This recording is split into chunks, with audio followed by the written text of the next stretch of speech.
This pill houses a mini film crew, complete with lights and camera.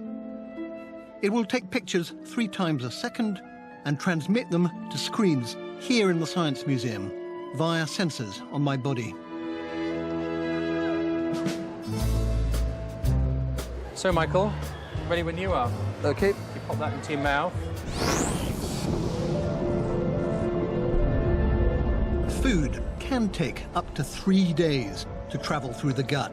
But last night, I drank 4 litres of laxative, so I'm expecting my camera to travel rather more quickly than that.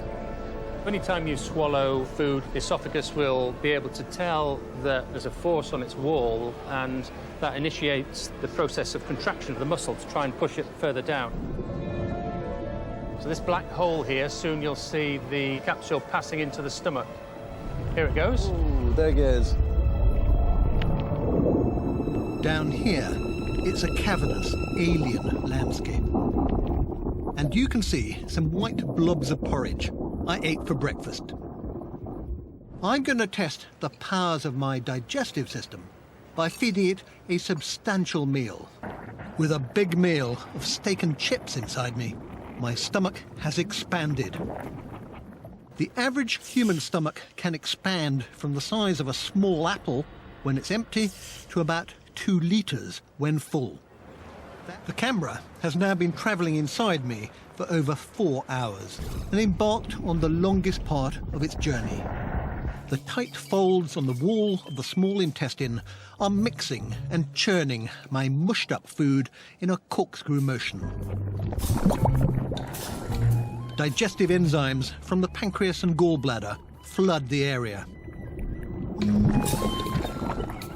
These enzymes induce chemical reactions, which break the food down into nutrients that my body can readily absorb.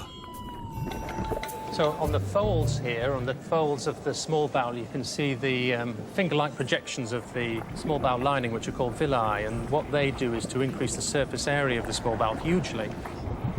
What sort of surface area are you talking about? About a tennis court size, yes. If you strip it all out, so it's really huge. It's there's a huge amount of work that goes on in there. And all this work requires a healthy blood supply.